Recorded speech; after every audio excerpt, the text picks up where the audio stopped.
Bertemu lagi dengan saya Saskara atau dengan aku Nisa dan episode My Daily 5. Kali saya akan menjelaskan dengan kebiasaan menjalankan karantina bagi negara demam berdarah serta air.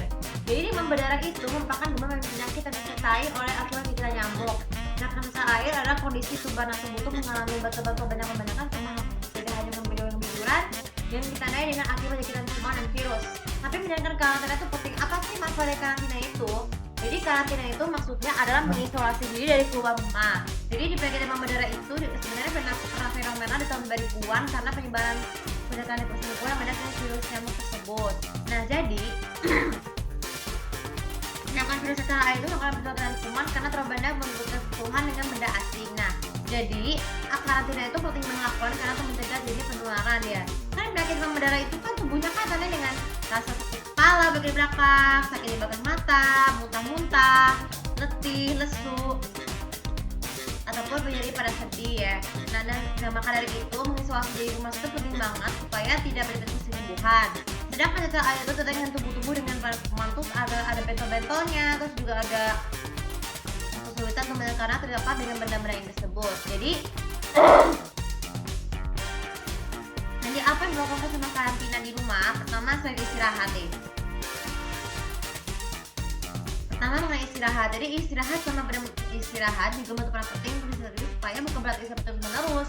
Jadi istirahat di rumah itu maksudnya menghentikan kebiasaan-kegiatan seperti bekerja, belajar, tapi ataupun menggunakan barang elektronik seperti gadget dan lainnya supaya tidak terkontaminasi kuman untuk menderita cacar. Tapi kalau untuk yang demam nggak perlu, tapi cuma untuk minimal 1 jam. Supaya ada kepentingan bosan atau sebenarnya penggantinya itu adalah dengan cara tidak boleh berolahraga ya. Jadi karantina itu tidak boleh berolahraga sampai tubuhnya benar-benar sehat. Dan juga untuk penyakit demam itu biasanya menghindari selalu berjemur di bawah matahari supaya kenapa?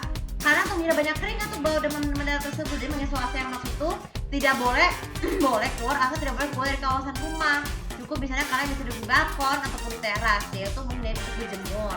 Tidak hanya itu saja untuk penderita cacar air sebaiknya mandi dengan bantuan pengawasan orang tua. Jadi tidak boleh mandi sendiri supaya tidak terkontaminasi kuman ya. Jadi dengan ada mandi dengan pengawasan orang tua itu tubuh peringatan atau sebaiknya tidak mandi dengan cara mengangkat badan-badan ya, mengangkat badan dan juga tetap dibilas dengan sabun cair antiseptik dulu untuk menghindari resiko menangkan kuman pada saat air ya. Nah kemudian kalau masalah karantina lain itu memberikan makanan sehat. Jadi sebaiknya makanan yang sehat yang disediakan itu adalah dengan delivery order. Jadi dengan delivery order itu menghindari terjadi keluar rumah ya. Jadi makan makanan sehat itu makanan bergizi seperti sayur-sayuran, buah-buahan, daging-dagingan. Tapi untuk daging ikan sebaiknya disarankan buanglah duri tersebut supaya tidak gampang parah. Lalu untuk terutama kalau ikan segera ataupun daun bawang dan juga supaya tidak gampang sakit. Nah sebaiknya dan yang terakhir untuk selain yang terakhir kalau tidak menjalankan kualitas air di rumah itu dengan cara yang dimenangkan adalah selain belajar dan bekerja penggantinya adalah banyak istirahat adalah melakukan teknik olah fisik.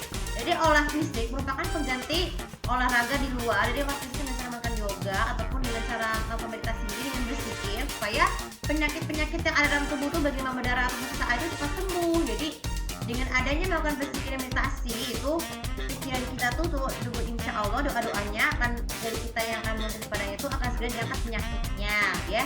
Maka dari itu batasi gerak-gerikan setiap hari di rumah dengan cara bantuan alat bantuannya seperti kursi roda. Jadi kenapa kursi roda dan cetar itu penting banget? Jadi meskipun tidak satu lumpuh, tapi kursi roda juga untuk mengawasi kegiatan anak-anak yang mengidap itu untuk isolasi ya. Bahkan sehingga tidak mengganggu proses badan aktivitas di rumah ya. Dan prosesnya lagi untuk menghindari penyebaran penyakit atau demam berdarah di beberapa wilayah lain ya, agar tidak terjadinya endemi maupun menjadi pandemi. Oke, semoga kalian sebagai bermanfaat dan jangan lupa seperti biasa untuk follow channel aku untuk kasih tahu bagaimana cara kalian untuk bagaimana menceritakan karantina diri di rumah saat terdekat bagi demam berdarah